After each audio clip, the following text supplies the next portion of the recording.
The White Scars are masters of hit-and-run warfare.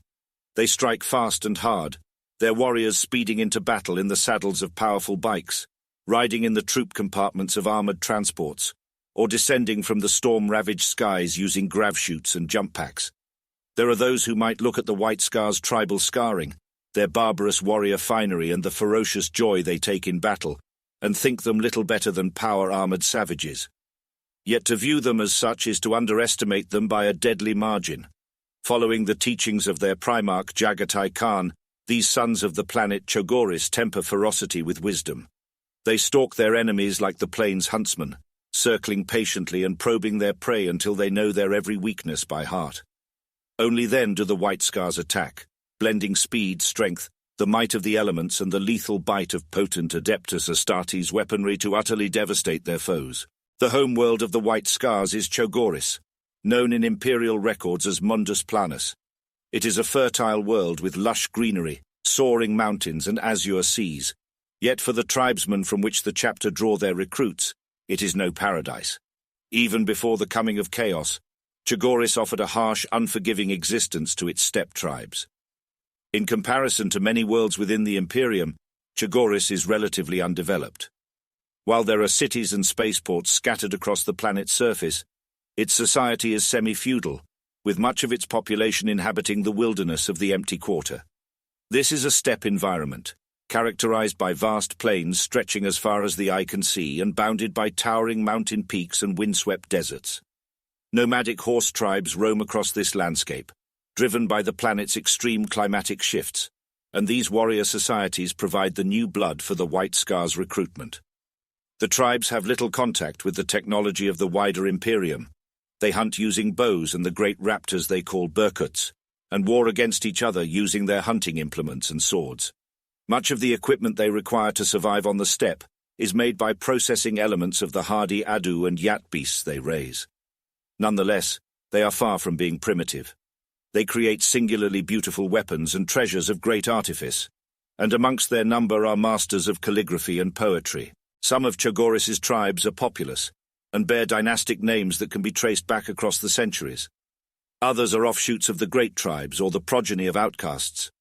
Many are bound to each other by blood or honor pacts, and yet for as long as the seers of the Empty Quarter can remember, the tribes have existed in a constant state of warfare amongst themselves.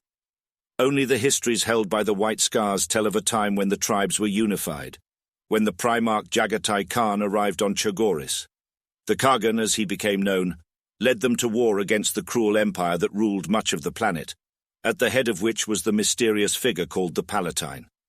With the Palatine's fall, Jagatai created a unified culture amongst the plains people, but it was not to last. After the Kagan passed out of the lives and living memories of his people, the tribe soon returned to their warring ways. Some claim that Jagatai knew that this would happen and was unconcerned. Certainly the intertribal warfare has kept Chogoris's people strong enough to provide recruits for his sons. Chogoris lies close to the vast warp rift of the Maelstrom, hanging amidst the worlds of the Yasan sector, and has faced predation from renegade warbands and Xenos raiders alike. Since the Great Rift split the galaxy in two, the planet's situation has only become worse. The Maelstrom has grown in size and power, and its malign influence has begun to affect Chogoris itself. The piratical Chaos Space Marine warlord known as Huron Blackheart led a vast invasion of the Yasan sector, and actually succeeded in invading Chogoris itself. Though subsequently driven off, his twisted hordes scarred the homeworld of the Warhawk's descendants. The marks of chaos can be seen everywhere, despite the White Scars' efforts to scour away the taint and truly reclaim their world. Ancient grasslands burn with multicolored flame, and many of the beasts of the mountains have turned into monstrous, deformed things. The shells of traitor dropships litter the plains, inhabited by packs of flesh-eating cultists and rogue demon engines. Worse still, the White Scars have not been able to protect the world's population from the baleful curse of the warp. The hardy tribespeople are quick to destroy any of their number who show signs of corruption or mutation, but no threat is more insidious. The tribe's seers continue to administer ritual facial scars to those who are proved to be worthy warriors, and yet more and more often those scars seem to reflect the shape of the cicatrix maledictum, which splits the skies at night. What this means for the future of the White Scars is unclear, But the Stormseers scrutinize each of the chapter's new initiates even more closely than they have in the past. The White Scar's efforts to purge the servants of chaos from Chogoris' surface have met with much success. But this is only the first step on a long road. The entire Yasan sector has felt the wrath of the Red Corsairs. While some planets were battered and bloodied but remain in Imperial hands, Gartuli and Thaxis fell to the traitors' assault. From these strongholds, and from the Maelstrom itself, heretic Astartes craft continue to attack Chogoris. Emboldened by the continued conflict, packs of mutants gather in the mountains, and insurrection is rife amongst the city's multitudes. The fortress monastery of Quanzhou sits atop the most inaccessible peak in the Kumkata mountain range. This city-sized palace is a magnificent sight, but few outsiders have ever glimpsed its interior. It is said that within its walls are forests running with game for the hunt, and that sparkling streams flow through its galleries. The winding pass that leads up to its copper-clad gates is lined with the severed heads of countless defeated foes, and the chambers within its marbled walls are heavily hung with a great wealth of trophies taken from innumerable battlefields. Beneath its elaborate ornamentation, Quanzhou boasts thick armor and layered void shields to equal any space marine fortress. Its every approach is protected by batteries of gilded defense guns, and on its highest pinnacle stands the immense macro-laser Khan's Fury. This weapon is forever raised to the skies, ready to slay any spacecraft that invades Chogoris' orbit. The slopes around Quanzhou play host to training facilities and important ritual sites. On the sides of Mount Cardun, for example, stand row upon row of pyre shrines. When a White Scar's warrior falls in battle, his chapter will make every effort to return his body to Chogoris and to Cardun. Here the chaplains perform the rites of Kaldamag over their slain brothers, granting their souls passage to the eternal heaven as their bodies burn.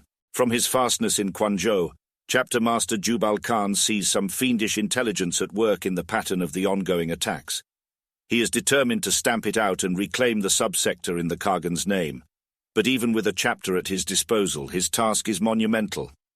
Only the Stormseers understand just how important Jubal's efforts are. They know that Chogoris has shaped its sons in every aspect of their minds and souls. By its harshness, beauty, and simplicity, the planet of their birth molds each White Scar's initiate before they even know of the chapter's existence.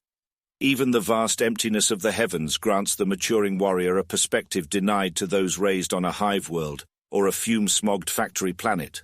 Should Chogoris be changed forever by the mark of chaos, so will the White Scars too be changed, and not for the better.